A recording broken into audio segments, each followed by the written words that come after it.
Okay. Rock and roll stripped down. Exactly. So, do you like to be called Wendy O. Williams or Wendy Arlene Williams, or because I'm not the English press? Whatever turns you on. It all turns me on. Okay. How did the band meet you? How did you get together with the band? Must have been karma or something. I don't know. We got together out of boredom, like with big business. Big. I don't know. Like there's so much with conservative oriented big business, big music, everything. I mean, like they try to make everything the same, and we just won't go for that.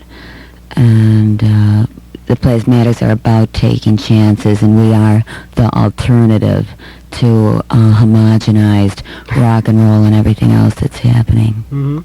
So, Matt, did you guys meet in New York and hanging out, or?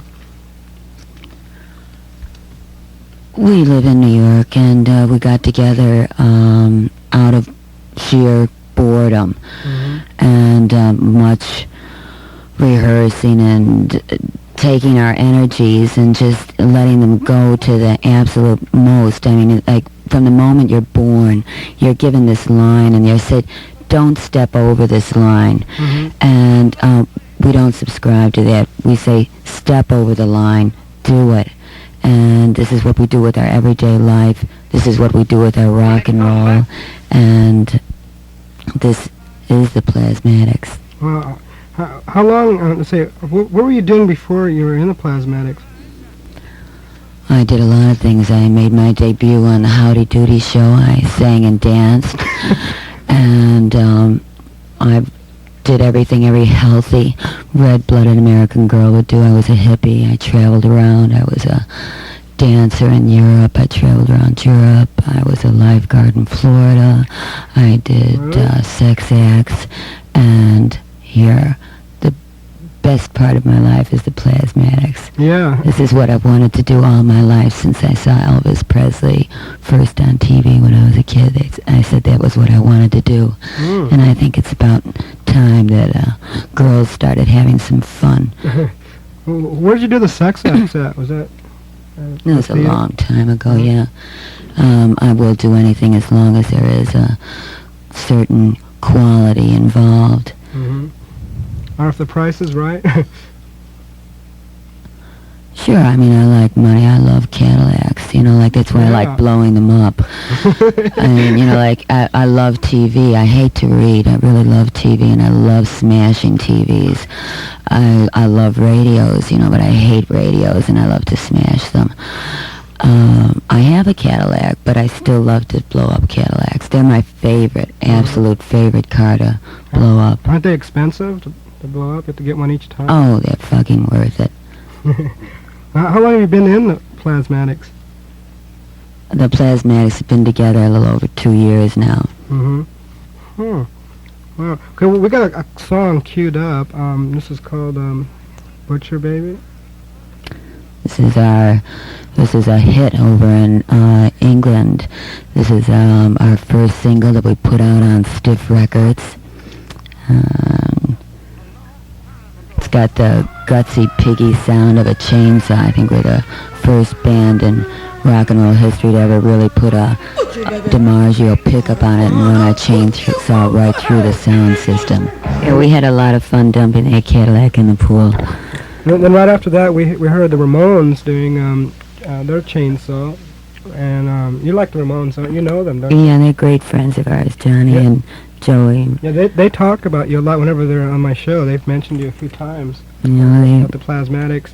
And then right after them, we heard an L.A. band called RF7. They did a Chainsaw Love Affair. And then we heard Monkey Suit. That's the single, right? Right. Okay, I have to say one thing. If Daryl Wayne can interview Marilyn Chambers in the nude on his show, I could interview Wendy O. Williams topless on my show, right? Right. This is pretty hot. I'm a little nervous here, but what can I say, boys and girls? Now, let me remind everybody at the whiskey. I was going to ask you, you probably attract a lot of guys that go to your shows, don't you? Or? Both guys and girls. The Plasmatics attract all kinds of people. Yeah, 'cause I was gonna say, it's no fun for like some of us guys to go there and just see a whole sea of guys, and you do attract girls, right? There's just as many girls up front as there are guys. I think girls are turned on and happy to see a female front person who's not being a poser. So many are just posing in rock and roll and punching a time clock. And I do what I feel like, and I think it's time that girls had fun. Right. In the record industry and business and everything, they always want women to be barefoot, pregnant, and in the kitchen. And I just won't go for it. Yeah, I can't see you doing all that, really. Yeah, so a lot of girls, they try to imitate you, and because I know those girls that like imitate Deborah Harry, they get the Deborah Harry look, the hair and stuff. Do a lot of them imitate you, like put tape on their breasts? Yeah, black tape is getting big in New York, and girls taking off their shirts and jumping up on chairs and sticking out their tongues and doing this in the hallway during the show, out in the street. I could do and that. it's a lot of fun. I mean, like, I want to see more hard nipples. That's what I like to see. Me too. Speaking of nipples, I was going to ask you, who applies your tape? Do you have a special makeup person that goes around and puts the tape on for you? I put it on and I take it off. Oh, right. I noticed it came off on Thursday. Yeah, sometimes it just gets so slippery and so wet and so hot. I just can't keep anything on. I don't know. Oh. Okay, we're going to hear one more song. Well, not one more, a few more songs, actually. Our tracks for the album was set down in 2 days. Mm-hmm. And the Plasmatics, on the album, we just captured the real raw sound of the Plasmatics. It was done with very little overdubs, very little overlays, or anything like that. The Plasmatics, you just hear this wall of sound, and Right. it is really all together. Great. Are you going to be on an American label here, do you think? We're not talking about Mm-hmm. what we're doing. But something big coming up? Some surprises? We'll have a domestic release in about 4 weeks. Oh, great. Oh, yeah, tell me more about the band. How's the band? Who's all in the band and stuff? And Oh, we've got Richie Stotts. He's our lead guitar player, and he's over 6 foot tall, has a blue mohawk, and right. likes to wear girls' clothes.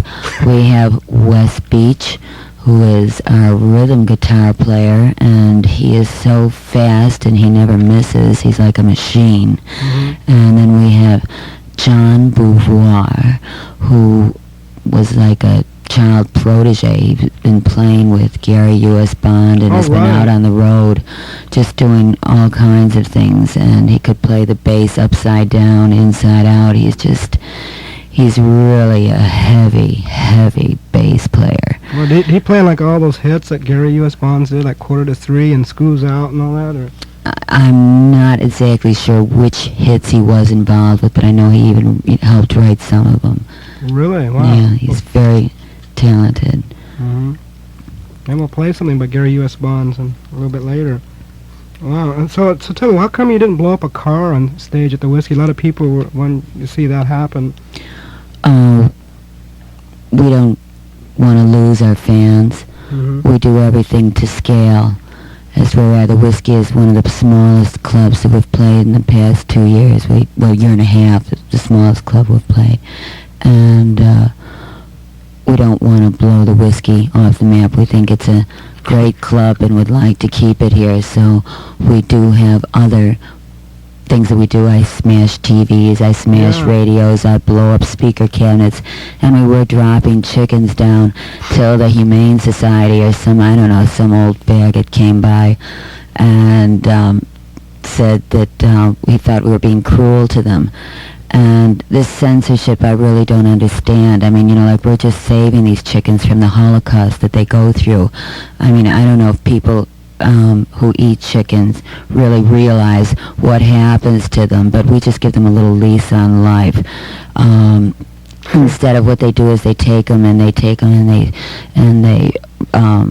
don't just wring their necks. That's not legal anymore. What they do is they slit their necks and they let them bleed to death very slowly, and then they drop them while they're still alive and they're bleeding into one vat to get all of the feathers off them. It's got something that eats the feathers off, and then they drop them in another vat to kind of clean them off a little bit, and then they hang them upside down, and they let them just slowly bleed to death. So we just thought we'd let some chickens have some fun. We give them little names like Linda Ronstadt, and we let them do backup vocals on Butcher Baby and run around the stage, and they have kind of a good time. But these chickens you're talking about, But they said they thought... They're the ones that you get in the stores that you cook and eat? Yeah, those are the ones that you get, and they're all nicely wrapped up in plastic and everything when you get them, and they look like they're, had a, not a real live animal. Mm-hmm. Well, at least you let these... Yeah, I met those chickens backstage. I actually went in... Very happy chickens. Very happy those chickens, right? Yeah. They love it. They run across the stage. They have a good time. Right. Wow. So has anyone ever gotten hurt at any of your concerts, like in the audience, like in the front there or anything? Oh, it's always a chance, I think, at any rock and roll show being in the front row. But nobody has ever been sent to the hospital, or nobody's been seriously injured in the audience, other than me maybe hitting somebody over the head with a microphone, or Richie Stotts hitting himself in the head and being sent to the hospital to have stitches. Yeah, what was that? Or us falling or colliding into something. I mean, we get much more black and blue than the audience does. What I want to ask you, though, like the chickens and blowing up the TVs and smashing the guitars, hasn't this ever been done before? I wouldn't say...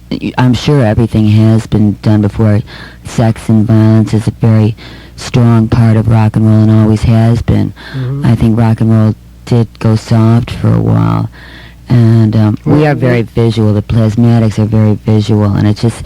Naturally, these things just evolve out of our music. Our music comes, and then these visuals come after the music. And it keeps mushrooming and mushrooming. I mean, it almost becomes like an obsession with us. Like when I dumped the car in the Hudson River, and the stage exploded and the car exploded, and it was... I don't know, like James Dean, like in Rebel Without a Cause, and they played the game of chicken. We just brought it up to the 1980s, and rock and roll is really an attitude, and what we're doing is that attitude. Wow. How many TVs have you blown up on this show, this tour at the Whiskey? I don't know. How many? The Whiskey? Every show we've blown up a TV. Sure. Nice. It always works. We always get a good picture on it. Yeah. We saw Balzo on TV. We had a metal TV. We had a metal one. I had to fold it up. Well, how much is this expensive to do all this, or? Right from the very beginning, when we were playing, like in a small club, we were sawing up brand new guitars, and people said, "Oh, you're crazy! What are you doing? How can you afford this?" Yeah, I was going to ask you, how many Gibson guitars did you destroy? Countless guitars. Even on the album, anytime you hear a chainsaw, it is sawing through a brand new guitar. We only saw nice, good guitars. How much does a guitar like that cost? And well, but the thing is that our fans pay for it. As the audiences got larger, and we began to get more expensive things to blow up, more expensive things to saw up, and our fans pay for it. Like the thing we did on the pier in New York, that was for free. News, right? Right. Well, that was for free, and we did that. We blew up our profits for our fans, and we do that with our shows constantly. Well, I want to ask you one thing. If you ever play like a hall or an arena or something, will you promise us a car, a Cadillac or some sort? Sure. I mean, we love to do that. That's what gets us off. I mean, we've got plans right now. I don't know, traveling across country. We're really impressed with like Utah and everything. We would like to go out in the flats where there's just absolutely nothing, and take like a couple of weeks and start building a city.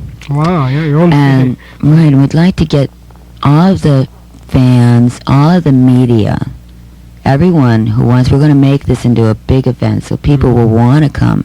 But to get there, The only way you'll be able to get there is by mule train. And you'll have to take this mule train. You'll get out there, and we'll have to distribute water, drugs, food, booze, and everything will have to be rationed out. And we'll build this city over a period of a couple of weeks, and people can camp out. And then to music, to plasmatic music, we will day by day, piece by piece, destroy this city. And we'll have casualties going on, like helicopters and blimps colliding, and all this will be done to music. And when it's all over and everything is totally flattened, right back out again, and the music is all over, then everybody will have to leave again by mule train. How come the show was canceled in England? Well, in England, the biggest thing that they're afraid of is anarchists. And they felt that, like I said, the Plasmatics say may be anarchists in the way that they feel that people need more freedom and that people have the right to have more freedom. But the thing in the UK was purely political. I say bullshit. No. No, but it was purely political garbage. Right. Well, what about, was there a Rolls Royce involved somewhere along the line? Or? We had 3 cars involved along the line. We'd blown up 2 of them for them to come and watch. They knew exactly what was going on. They had the specs 6 weeks in advance, and it was just, they had their minds made up. It was political, and they were being garbage-minded about it. Wow. I'm sorry, did you ever do any shows? Yeah, they're real fascist pigs. I mean, and this is what the whole country obviously is run by.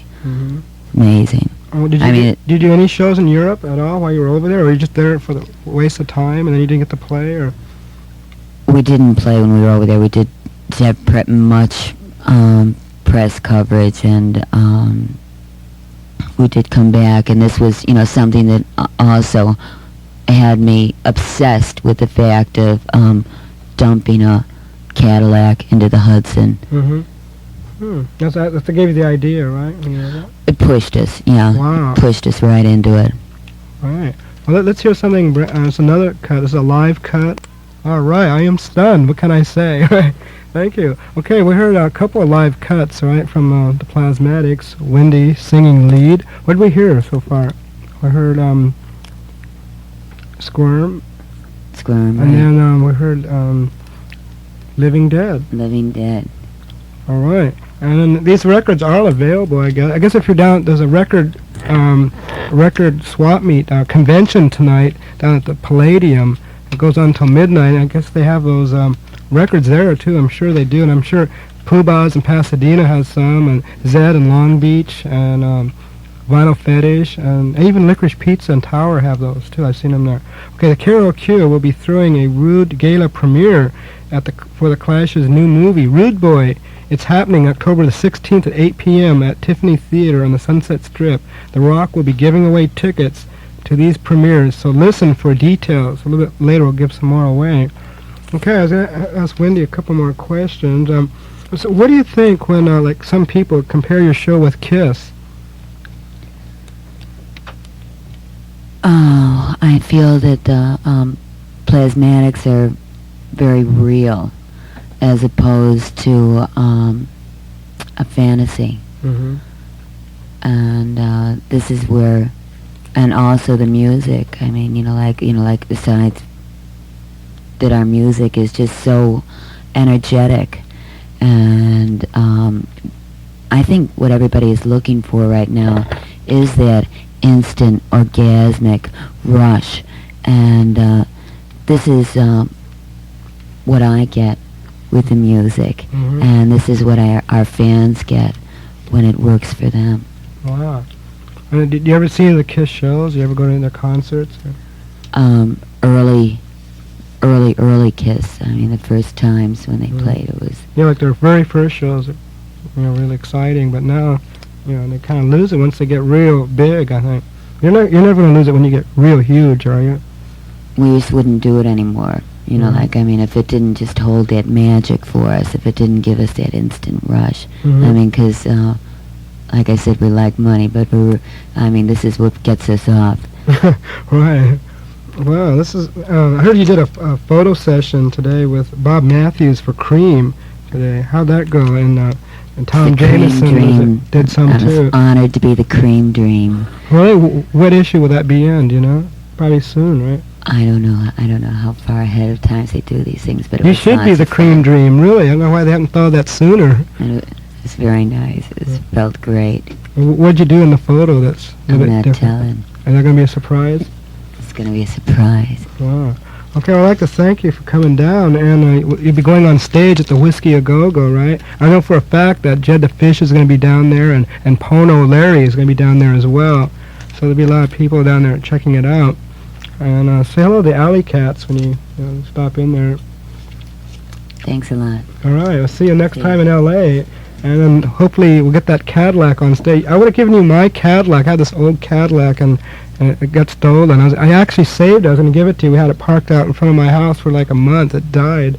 And I had saved it for like a long time, and then it got stolen. We'll gladly destroy any Cadillacs for you that you have handy. All right. Anything at all. Okay. Ma